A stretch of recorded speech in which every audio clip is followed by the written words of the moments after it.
안녕하세요. 반갑습니다. 저는 성격 좋은 윤스키입니다. 여러분의 성장을 돕고 격려해드리는 그런 일을 하는 성격 좋은 윤스키입니다.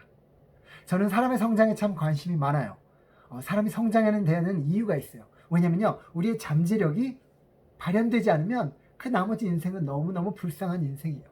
여러분, 이제 아마도 대학 가셨고 이제 청년으로서 이 사회에 진출하고 계시는 그런 과정에 계신 분이라고 들었어요. 제가 존경하는 김영환 교수님께서 그런 멋진 청년들과 소통할 수 있는 기회를 주셔서 영상을 찍는데, 여러분이 쌓아가고 만들어가야 되는 것은 어쩌면 커리어가 아니고 여러분의 삶 자체일 수도 있다는 생각이 들어요.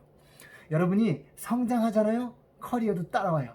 근데 커리어만 붙잡으면, 그리고 삶 자체에는 성장이 없다면 그 커리어도 무너질 수 있어요. 그 이야기를 여러분께 말씀드리는 하나의 이유가 있습니다. 저는요, 한국에서 중학교를 졸업했고요. 그리고 러시아로 갔어요. 러시아에 갔더니요, 친구들이 제 이름을 발음을 못해요. 그러면서 저를 한국 이름 윤자에다가 러시아의 유명한 그 문호가 도스토옙스키라고 아시죠?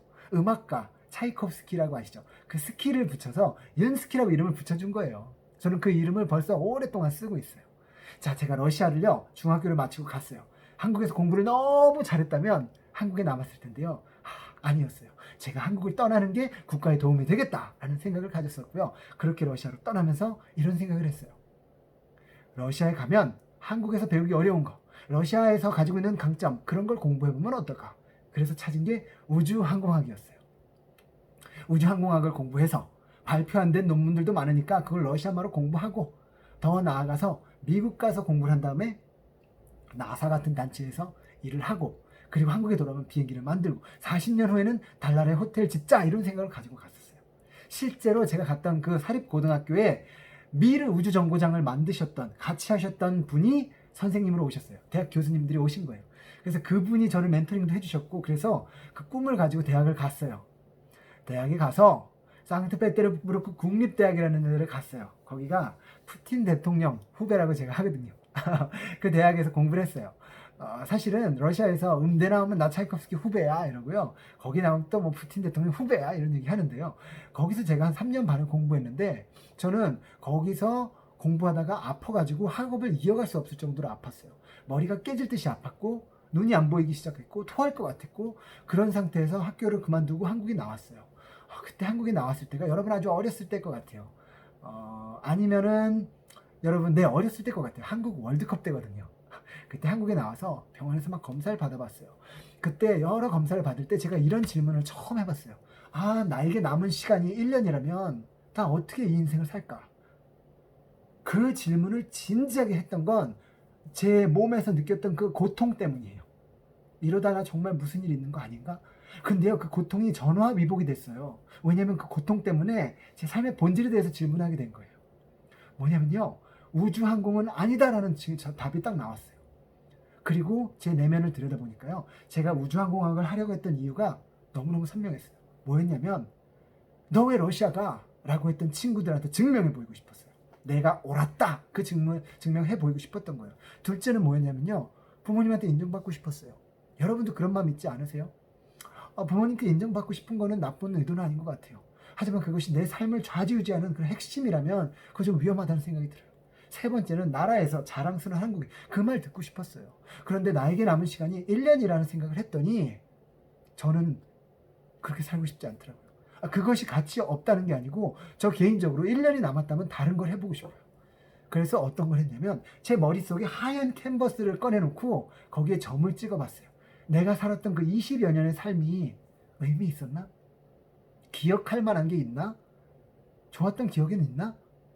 그 점을 찍어봤더니요, 전부 사람들이 생각나더라고요. 나도 나를 믿지 못할 때 나를 믿어주셨던 분들이 생각났고요. 저를 기다려주시고 인내하시면서 저를 이렇게 격려해주고 이끌어주셨던 그런 리더들이 생각났고요. 심지어는 저로 인해서 희망을 얻고 용기를 냈던 사람들, 그런 사람들 생각나더라고요.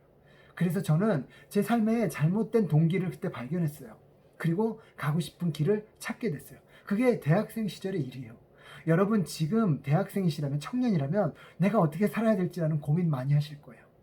내 삶의 동기가 사회적 거울, 사람들이 이게 좋은 거야 라고 해서 심어준 그것을 쫓아가고 있지는 않은지, 그리고 나의 삶이 영원할 것 같은 나의 삶이 어쩌면 남은 기간이 3년이라면 5년이라면 아니면 심지어 1년밖에 남지 않았다면 나 어떻게 살까? 그런 질문을 통해서 진짜 중요한 것들을 찾아보시는 계기가 됐으면 좋겠어요. 김영환 교수님처럼 훌륭하신 멘토 그분과 함께 이렇게 좋은 캠프 참여하고 계시니까 분명히 그런 시간이 있으실 거라 생각해요. 저는 제 대학 시절을 돌아보면 그 아팠던 시간이 제 삶의 방향을 전하는 너무 값진 시간이었기 때문에 여러분께 그 말씀을 드리고 싶어요. 대학을 감과 동시에 자격증 따느라고 바쁜 대학생들 많이 봤거든요. 그런데 저는 좀 환경이 달라서 그런지 대학을 다니면서 여행도 많이 하고 이것저것 시도도 해봤어요. 그러면서 제가 한 60개국 다녀봤고요. 그리고 이렇게 다니면서 언어도 한 5가지를 배웠어요. 뭐 논문 쓸 정도로 유창하진 않지만 제가 할 얘기는 할 수 있을 정도로 배웠어요.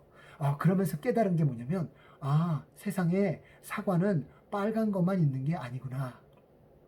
조금 은유적으로 표현한 것이지만요. 사과는 이래라고 정의해 놓은 것, 성공적인 삶은 이래라고 한국에서 정의해 놓은 것, 밖에 나가봤더니 아니더라고요. 이렇게 안 살아도 행복한 사람이 있더라고요. 이렇게 안 살아도 가치 있게 사는 삶이 있더라고요. 이렇게 안 살아도 풍요로운 삶을 살더라고요.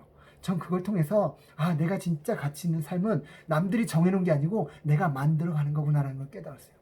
여러분 대학생 시절에 여러분이 누릴 수 있는 것들 너무 많아요. 시행착오 해보면서 이런 것들 다 경험하고 또 김영환 교수님 통해서 많은 간접 경험하시면서 여러분이 그걸 배워서 진짜 내 안에 있는 내가 원하는 것들, 가치 있게 여기는 것, 내 재능과 경험과 그 모든 것들이 사회의 필요와 딱 접목되는 그 점을 찾아서 그 길 가실 수 있는 그 용기를 얻으셨으면 좋겠어요.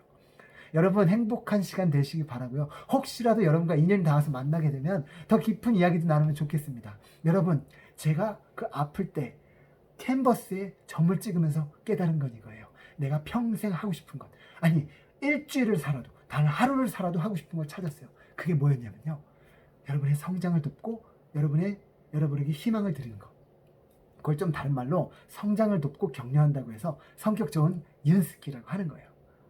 그래서 여러분 너무너무 반갑습니다. 윤스키 TV라는 유튜브 채널도 제가 운영하고 있고요. 윤스키 아카데미라고 하는 그런 카카오 채널도 운영하면서 조그만 교육 사업을 시작했어요. 여러분도 저를 응원해 주시고요. 저도 여러분을 응원하도록 하겠습니다. 여러분 이렇게 온라인상으로 카메라상으로 만난 거지만 또 이게 어떤 인연으로 발전할지 몰라요. 너무너무 반갑고 여러분 응원합니다. 감사합니다. 안녕 바이.